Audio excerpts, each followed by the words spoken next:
Hello everybody, my name is Hello. Welcome to this video series where we are solving Codeforces problems in Python. We're doing the A to OJ ladders, and in this video we're going to be solving problem 266b, which is called Q at the school. So let's go ahead and look into what this problem is. Let's just go ahead and read the problem first. So first of all, there is a break, okay, and there are school children. So there are boys and girls. The number of boys and girls together is given by n, okay, and they're forming a queue of n people, right? So initially the children stood in the order that they entered the canteen. However, after a while the boys start feeling awkward for standing in front of girls, so they give their space to the girls. To describe this more precisely, we are saying that at time x, okay, or at time t, however you want to define time, a boy standing at ith position and the girl standing on the I plus 1th position, that is one position behind the boy, and at time x plus 1, the ith position will have a girl and I plus 1 will have a boy. To put this more more clearly, let's say we have boy, girl, girl, okay. At time is equal to 1, you can see that this position for the boy is 1 and the girl's position is 2, which means the boy will now give his space to the girl. So now at time is equal to 2, this will look like girl, boy, girl.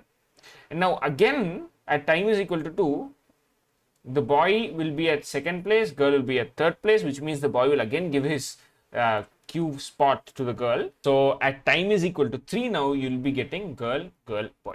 And after that it just remains the same, okay. So at time is equal to 10 or 20, this is how it's going to remain. So how do we solve this problem? And as I said, this is how that works. Let's just go ahead and work out an example that has been given to us. And one major thing that you need to know about this problem is something that if you are a beginner with Codeforces, and I assume you are a beginner at this stage, so some things to keep in mind is this integer that you get n and t. T is obviously the time, and n is the number of people.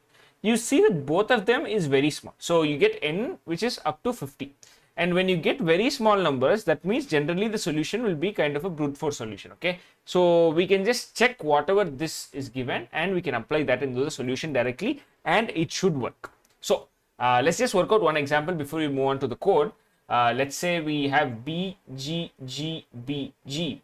At time is equal to 1 or the next time interval, let's just say this is the current time interval, right? So this will be t is equal to 0. For t is equal to 1, first let's analyze everything where a boy is in front of a girl. So we can say the boy is here, right, in front of this girl. Similarly, there's a boy in front of this girl, correct? So now what this will look like is girl and boy, this will swap and this will remain the same, girl, boy, and then girl. Sorry, not boy here, it will be girl and then boy, because these two will swap. If you guys want to know how it looks like time is equal to 2, we can just say that in this case, let's say this girl and this boy will swap because this boy is before the girl, right? So there will be girl, girl, boy, girl, boy, correct? And at time is equal to 3, we can say this boy and this girl will again swap.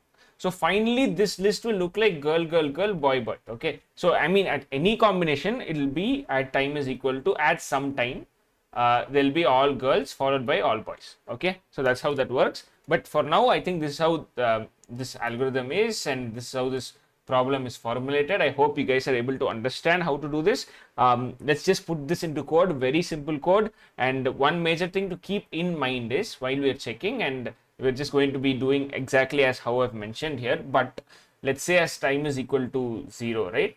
There's going to be a girl, girl, boy and girl. Let's say we're going to swap these two, right? So there will be girl, boy, girl, boy, girl.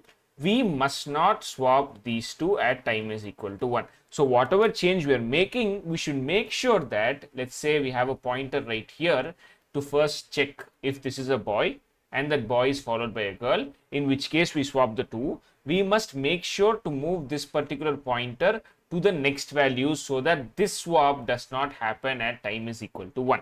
Okay, so I hope you guys are able to understand what I meant by that before. I'll try to explain it again because it took me quite a while to get all of this into my head when I first did this problem because I was searching for some other solution. So anyways, let's just start with the problem. First of all, they've told us that there are two integers n and t that we have to get. So let's just get that.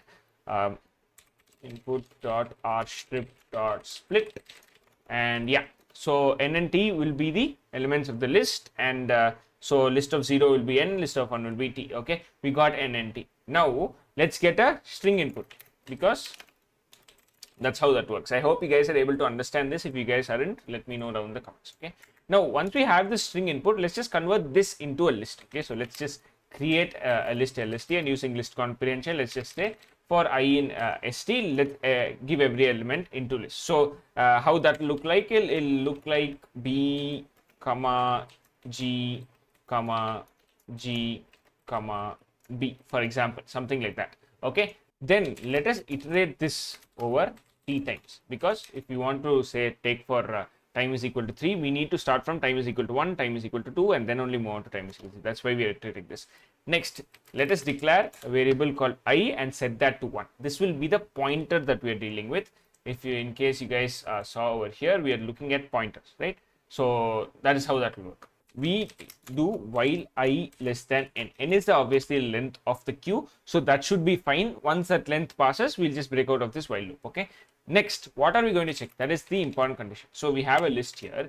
If we say the I minus 1 element, because we are starting with I1, which means we'll start from the first index, but list indexes are always from 0th index, right? So instead of going I is equal to 0 and going to I plus 1, we're doing I is equal to 1 and then doing minus 1, because that's just how the question is framed, and I think this is more comfortable for me. Whatever is more comfortable for you, you can use that. Okay, so we'll just say if I minus 1, which is the first element, is b, and list of I is equal to g. In that case, we can go ahead and do a swap.